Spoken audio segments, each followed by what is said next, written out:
Thanks for joining me today. This is my 2023 June reset video. Never filmed one of these before and I'm pretty excited to start doing it. Hopefully you enjoy this video and this will become a monthly series that I do. Although I've never filmed one of these, I definitely do a monthly reset on my own each month. I've been doing it as long as I can remember. And so I figured I might as well film them. I really enjoy these videos online. They give me a lot of inspiration and I hope this one does the same for you. You're joining me from my living room floor. I'm sitting here at the coffee table. I've got my coffee, I've got my calendar, and I've got my notebook. I'm definitely a write it down on paper girl. I will share how I organize everything. So the way I break down my month is into a few categories. I start out with personal goals.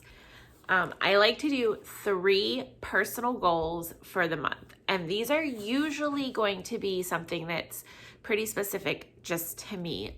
They could be health related or faith related. It varies. Sometimes it's really like trivial things and sometimes it's like deep stuff that I want to work on. So I'm gonna take you along for that. I know for sure one thing that I want to really focus on this month is my eating.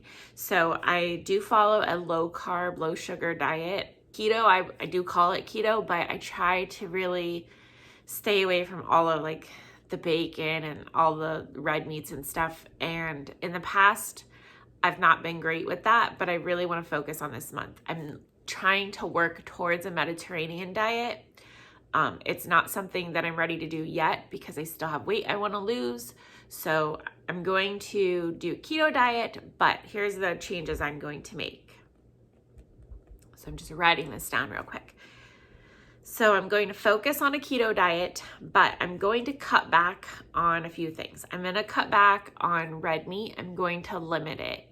I'm going to limit it to a couple of times a month if I can. And that might be hard, but at the cost of meat right now, it's not gonna be that hard. So I'm gonna cut red meat. Again, not completely, but I'm gonna limit it. I also wanna cut back on dairy. It is something that is limited more in a Mediterranean diet. So I'm gonna say, I'm gonna cut back on my dairy. And then the other thing that I wanna do is stay away from diet soda. I'm pretty good at this. I usually have like, it depends. I'm going to say I'm not gonna have any diet soda this month. So I'm gonna focus on water and I am going to allow myself to have like the bubbly or AHA, like a sparkling beverage. And for my second personal goal, I want to exercise daily. I guess I should say movement daily. I am getting movement, but it's not enough. And I used to be really good. I used to wake up early and get a workout in several times a week, if not daily. And I would always go on a walk on my lunch break. And I definitely got out of that. And once you break that habit, it's hard to get back into it. For my walks, it's always either so hot or it's storming and I can't walk. And so I decided I would switch to swimming, and with the swimming, the pool's just now getting warm enough where you can go in it and it's not like unbearably cold. So I've been trying to swim on my lunch break, and I had done that several times last month, but it definitely wasn't an everyday thing. I'm not sure if it's realistic to expect myself to do that every day because sometimes it's storming or we had to shock the pool and I can't go in it. Something else I really want, side note, is a treadmill. I'd love to get a treadmill just so I could walk regardless of the weather outside. So I'm jotting down exercise daily. Also, bottom line, those are excuses because I could definitely do like a fitness video or something. I could be working out in the house. So I'm going to stick with it. I need to get daily movement. And then for my last personal goal, I'm going to put down church. we've gotten into this pattern where we're not going to church, we're just watching online. And I really do want to make an effort to physically go to church. It's not something we could do every weekend due to my husband's work schedule, but when we're home, I want to make it a priority that we physically go to church. So I'm going to write church in person. My next category is homemaking. So for homemaking, this one's always different, but something I've been wanting to get back into the routine of is a cleaning schedule. I used to do this. I used to be really good at it, and every day I had at least one thing in the home that I would want to focus on. So like Mondays would be laundry, Tuesday would be cleaning a certain bathroom, Wednesday would be like vacuuming and mopping upstairs. So I want to get back to that. I think that it really helps me. It doesn't always happen, but I mean, most days it would happen. And I think it's good just to make sure that everything is getting eyes on it, everything's being seen and being done on a regular basis.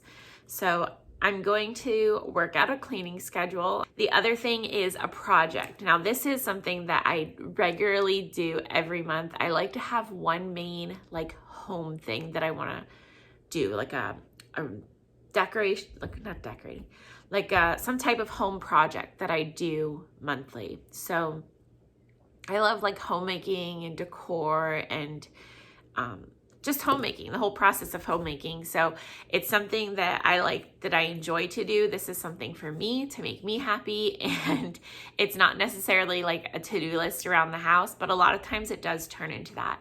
This month, something that we have to get done is the garage. Our garage is scary. You can't walk through it.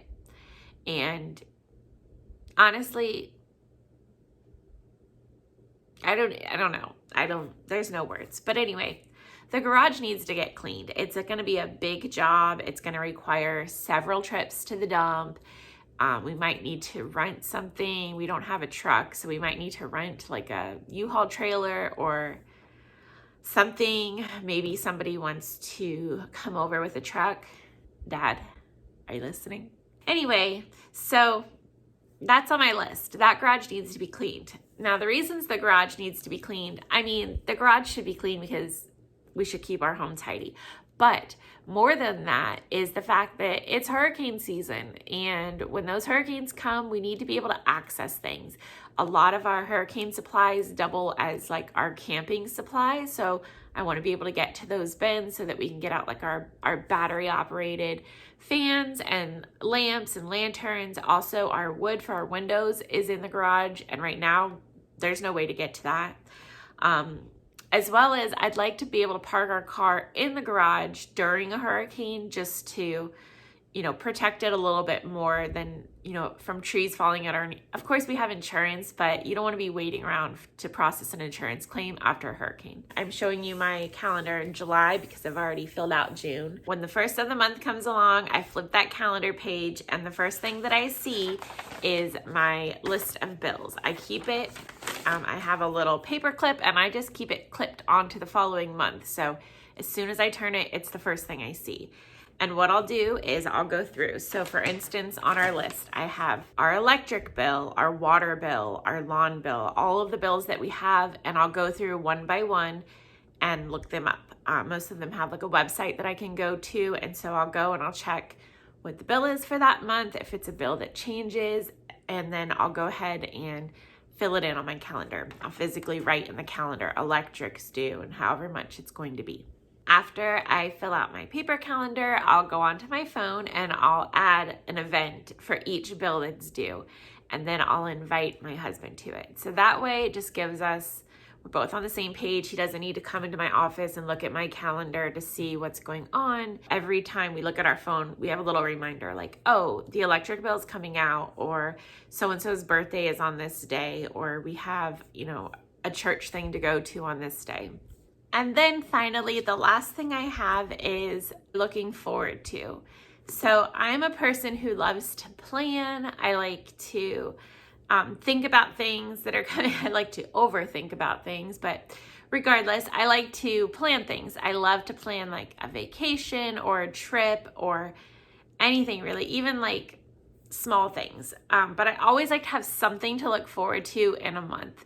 So each month I like to think of one thing that we can do, like a little day trip or something. Sometimes it's even my home project. Like if I have a big home project I'm working on, that'll be my exciting thing for the month. But this month, the garage is not exciting to me. That's going to be like a task that I do that I really want done. It kills me when I go in the garage, but it's not something fun that I'm looking forward to. So I think that our thing for this month, I'm going to say a beach day. I'd like to do a beach day. We've been talking about going to the beach. I mean, we don't live far from the beach at all, but it's still like an ordeal to pack up all of your things and go to the beach. So we might do a beach day, maybe the dog beach again, if I could talk my husband into it.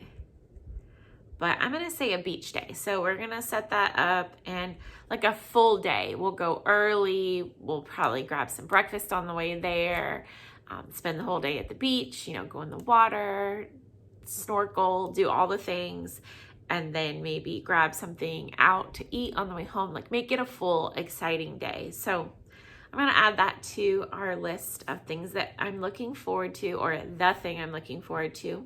So I wanted to do a little recap of May, and I just have some things written down here to jog my memory. And I'm also going to share a couple of pictures here. In May, we celebrated my husband's birthday, so that was fun. We didn't do anything special. We normally don't for birthdays, but it was still nice. And then we also took our niece and nephew to Adventure Island, and it started off fun, but it quickly turned into like a horrible storm. And so we went around the lazy river like one time, and then the rest of the time we were just waiting for the storm to pass. Everything was closed. We ended up eating our dinner like underneath a little shelter by the trash cans, and it was pretty bad, but it was a good memory. And then we celebrated Mother's Day. We had our families over, and we did like a cookout, and we did some pool time.